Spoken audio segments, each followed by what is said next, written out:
नम बुद्धाय। स्वागत है एक और वीडियो में।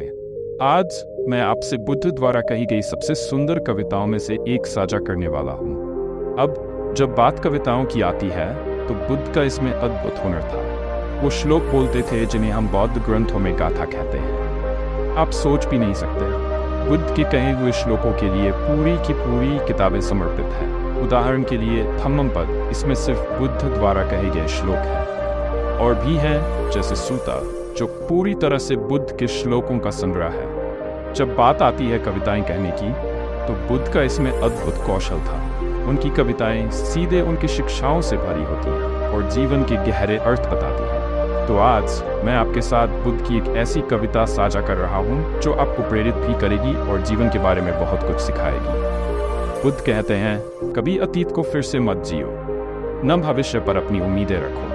अतीत वो पीछे छूट चुका है और भविष्य वो अभी आया ही नहीं है। इसके बजाय अपनी बुद्धि से देखो इस पल में क्या उत्पन्न हो रहा है। समझो, ये कविता हमें सिखाती है कि हमें वर्तमान में जीना चाहिए। सतर्कता, माइंडफुलनेस का अभ्यास करना बौद्ध मार्ग के अभ्यास का सार है। जब हम सतर्कता की बात करते हैं तो पाली भाषा में इसे सती कहा जाता है, लेकिन ध्यान दें, सती केवल एक बौद्ध शब्द नहीं है। माइंडफुलनेस भी केवल बौद्ध धर्म से संबंधित नहीं है।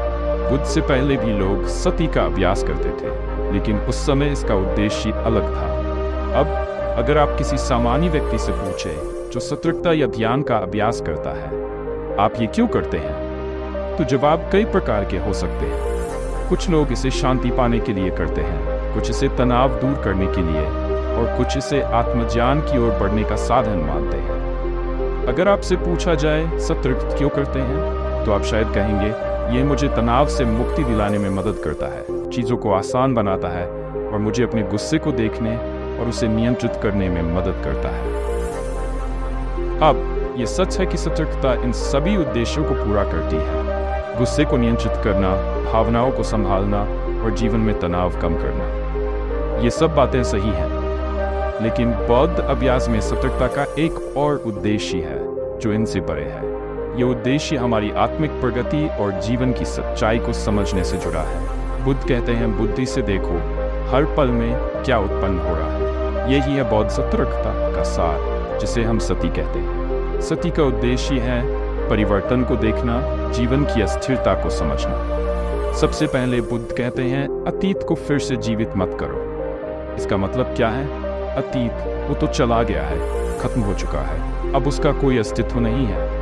तो बुद्ध कहते हैं, अतीत में मत दौड़ो और न ही भविष्य पर अपनी उम्मीदें बनाओ, क्योंकि भविष्य वो अभी तक आया ही नहीं है। बुद्ध कहते हैं, अतीत पीछे छूट चुका है, क्योंकि जो अतीत था वो अब खत्म हो चुका है, उसका कोई अस्तित्व नहीं बचा। और फिर भविष्य अभी तक नहीं आया है, यानी हम अभी भविष्य तक पहुंचे ही नहीं हैं। तो क्या करना चाहिए? बुद्ध कहते हैं, हमें अपने मन और जागरूकता को वर्तमान क्षण पर केंद्रित करना चाहिए।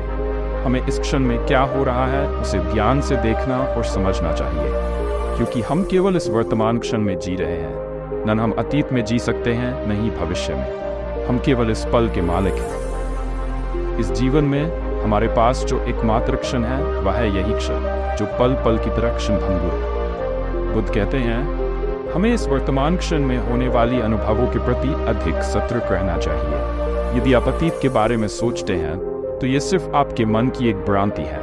उदाहरण के लिए, हम अतीत में हुई घटनाओं के बारे में सोच सकते हैं और हम उस अनुभव को अपने मन में फिर से जीवित कर सकते हैं। लेकिन ये अनुभव जो हम अतीत के बारे में सोचते समय महसूस करते हैं, वास्तव में अभी हो रहा है। ये पल जो है वह छिपा हुआ है। जब हम अतीत के बारे में सोचते हैं, हम सोचते हैं कि यह तो अतीत है, लेकिन वास्तव में यह विचार इस पल में ही उत्पन्न होता है। तो सतर्कताफुलनेस का अभ्यास कैसे करें? इसका एक मुख्य तरीका है निर्णयात्मकता से मुक्त होना। हमें वर्तमान में हो रही घटनाओं के प्रति कोई निर्णय नहीं लेना चाहिए और केवल उन्हें स्वीकार करना चाहिए। सतर्कता का मतलब है निर्णय के बिना जागरूकता। उदाहरण के लिए, कुछ लोग सोच सकते हैं, जब आप सतर्क होते हैं तो आप केवल अपने मन को अच्छे स्थान पर रखते हैं, सकारात्मक सोचते हैं। लेकिन बुद्ध कहते हैं, नहीं, जब कोई वासना से भरा हुआ होता है तो वह भी एक अनुभव है, और उस अनुभव को भी बिना निर्णय के स्वीकार करना ही सही है।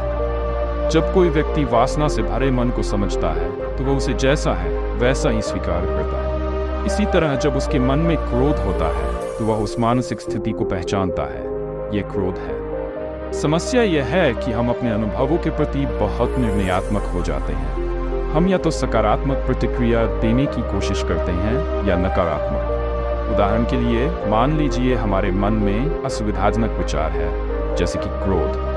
आमतौर पर हम क्या करते हैं?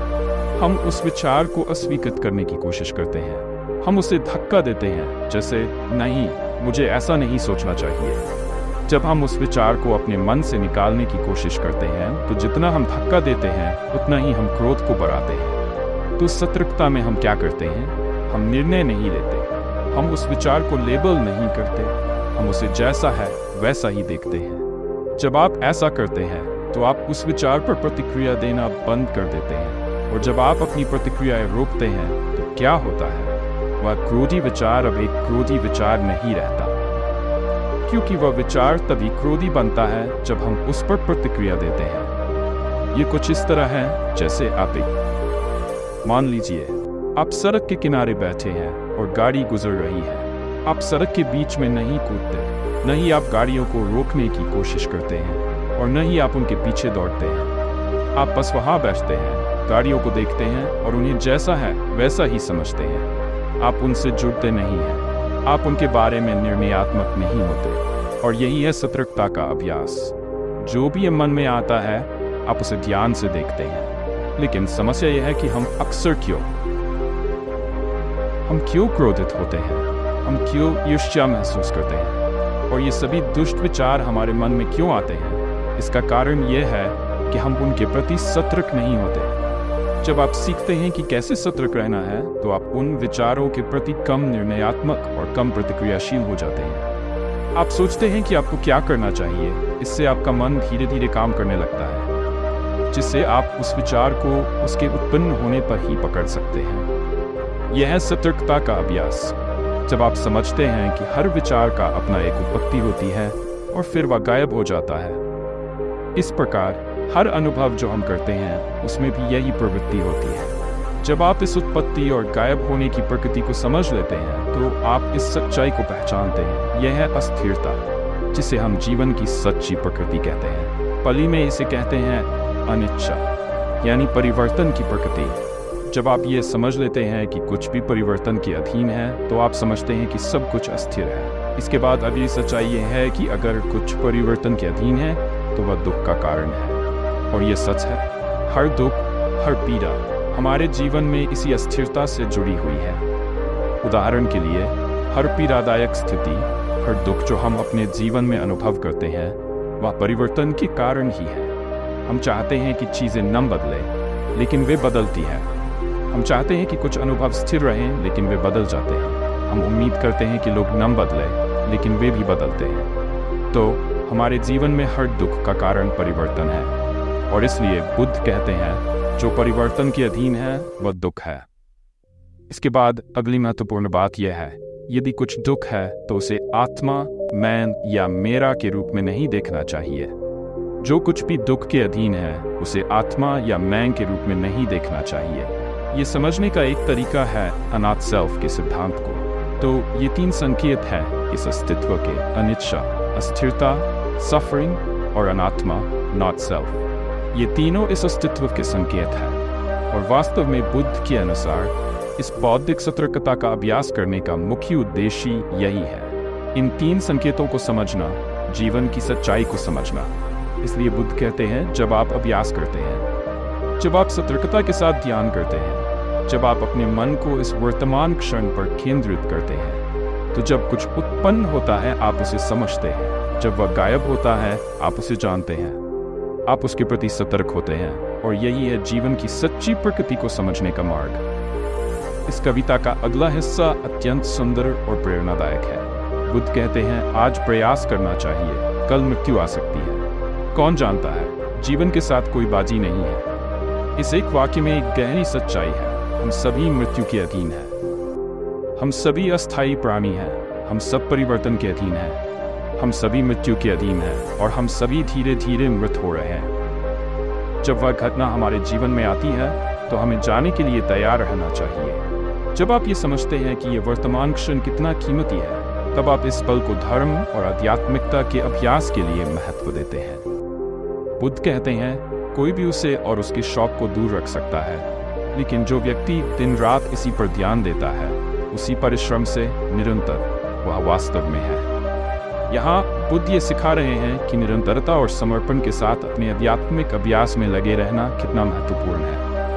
जब आप जीवन के मूल्य को समझते हैं, तो आप उसे पूरी तरह से जीना चाहते हैं। शांत साधु वही होता है जिसने एक ही उत्कृष्ट रात का अनुभव किया है। जब आप अस्तित्व की सच्ची प्रकृति को समझ लेते हैं, जब आप अतीत में नहीं दौड़ते और जब आप भविष्य की अपेक्षाएं नहीं रखते, तब आप इस वर्तमान क्षण में जीना सीख जाते हैं। ये समझना महत्वपूर्ण है कि जब आप जीवन की सच्चाई को समझते हैं, तो आप एक उत्कृष्ट रात, एक उत्कृष्ट दिन या एक उत्कृष्ट जीवन जी सकते हैं। बुद्ध ने इस सुंदर कविता में यही सिखाया है। बौद्ध अभ्यास में सतर्कता का मुख्य उद्देश्य यही है, जीवन की इस सच्चाई को समझना और इसके अनुसार जीना। जब हम अपने वर्तमान में रहते हैं, तब हम जीवन की पूरी गहराई और सुंदरता का अनुभव कर सकते हैं। जीवन की अनित्यता को समझना बेहद महत्वपूर्ण है।